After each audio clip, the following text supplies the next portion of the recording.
Welcome back to the channel, Ninjas. F-Dash here with F-TV. Special video today because, number one, bonus TMNT Legends video. Number two, we're going to be taking a look at the drop rates for some specific packs. Since all of the packs are currently in the shop, right, as you can see, this is a brand new account, Guest Ninja, and looking a little modded, because it is a little modded. And the original plan here was to do the pull rates, or the drop rates, that is, for each of these packs that you see here. As you can see, there's like a bajillion of them. And as I was doing it, I got so bored. It was so boring. So I'm going to focus on these 5 packs right here. The Vision Quest, LARP, Mutanimal, Shadows, and Bebop and Rocksteady Bunny DNA packs. Alright, let me show you what my roster looked like before, and then we'll go through what the drop rates look like. So let's get started. Additionally, since this is a brand new account, my roster is only 4 characters large.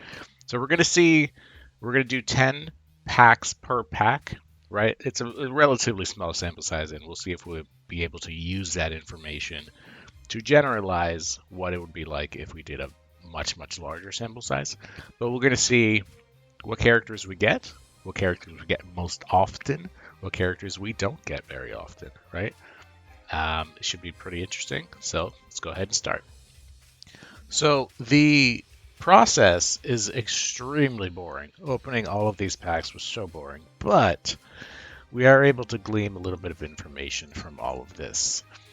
At the very high level, again, I don't know how much of this information we can actually generalize over a very, very large sample size. Once again, I only did 10 per different pack, right?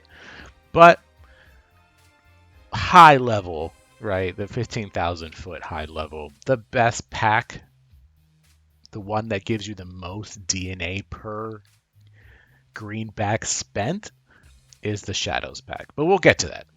Let's start first with the Vision Quest pack. So overall, I got 146 DNA, which is about 0.009 DNA per greenback. So not, it's not the lowest, but it's like the second lowest. And in terms of who I got, the vast majority of the time, 47.3% of the time to be exact, I got Vision Quest Wrath, which is fantastic. That's amazing. So again, if you are able to generalize this, then this pack will overwhelmingly give you Vision Quest Wrath.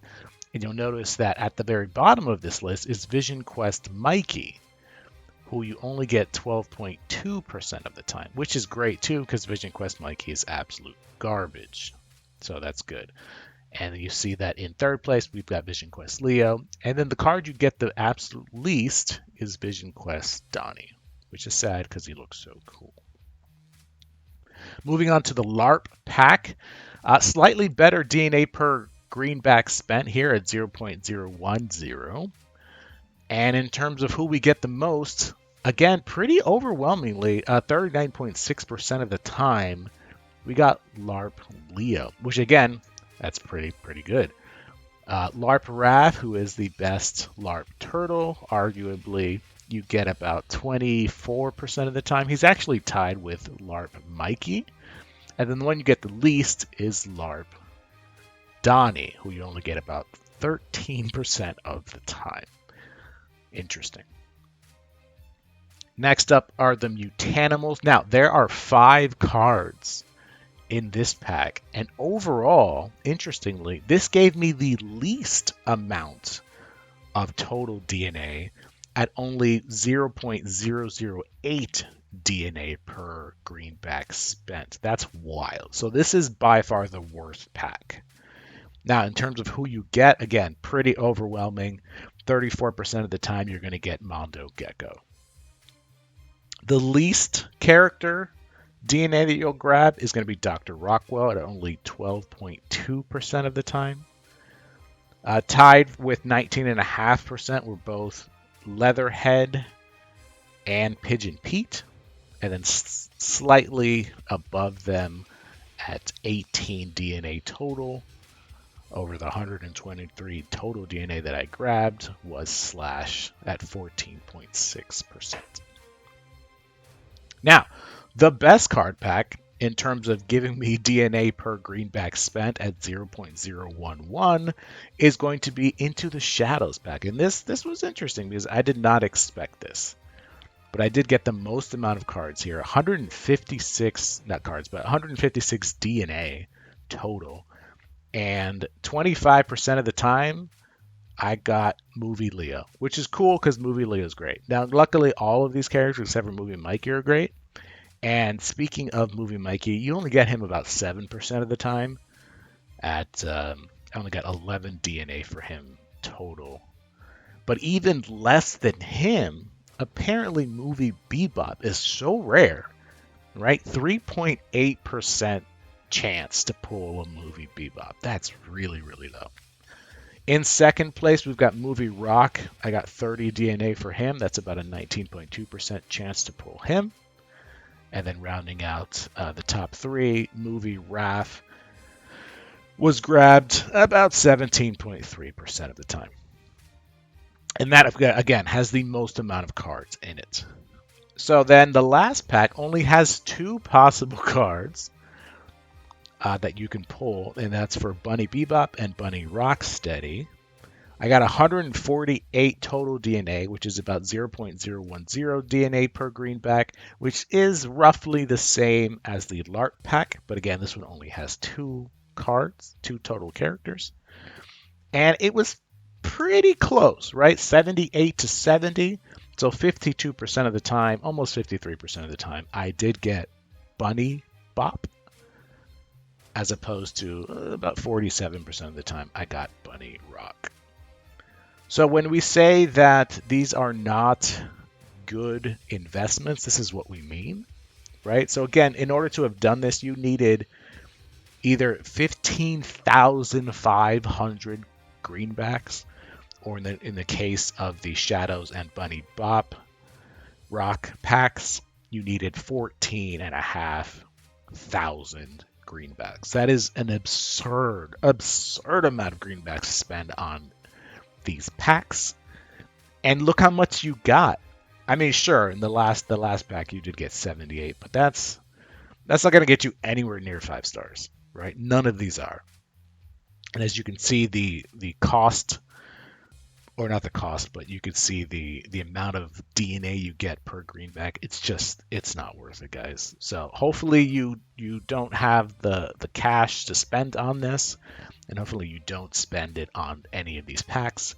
But I did want to just bring this to your attention because I've been saying it for a while. All right, guys, let's take a look at what my roster looks like after all these card packs, though. As I reopen the app, because I have the dojo, it's going to give me another LARP pack. So this is going to slightly skew my numbers, but just a little bit. Actually, you only get one person from this card, right? Yeah, never mind. You only get one person. So I do get, hey, look, Lark Donatello. Good times. All right, so let's look at the roster. Again, we had 4 people before. So now we have 20 of 20 for Casey Jones, LARP Donatello, slightly more for Movie Donatello, Leatherhead's slightly above, 24 out of 20. LARP Leo, 52-20, I think that was the highest, right? Or other than the bunny. 39-20 for Leo, 35-20 for Mikey, 42-20 for LARP Raph, so on and so forth here. Yeah, the highest one was Bunny. Obviously the bunnies, because there was only 2 of them. But as you can see, like, it's really not worth it. I mean, I got pretty close on Vision Quest Raph to unlocking my 3 stars, but I mean, that's a lot of money, right? 15,000 greenbacks. Let's go to the shop and see how much that would cost us. So if we go to greenbacks, 15, look, you can't even buy 15,000, by the way, right? The closest to 15,000 is 17,000, and that is $99.99. So this is what we mean when we say these card packs are just not worth the money. You're going to spend 80, 75, 80 bucks for not even unlocking a full character. No, guys, don't I mean, you'll unlock a character, but it's just not worth it. Hopefully, this brought to light the fact that these card packs are a scam, especially the ones that cost money. Those are a huge scam. Please don't spend money on that. And these are just not, the greenback ones are just not worth it at all. And I mean, conceivably, these other packs are going to be even worse because the character selection is so much bigger.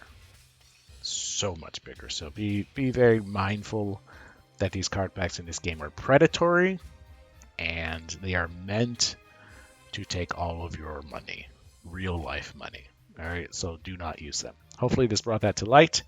Thank you guys so much for watching. Keep it active for future TMNT videos. My name is F Dash. On behalf of everyone here at F Dash TV, thank you so much. See you next time. Take it easy.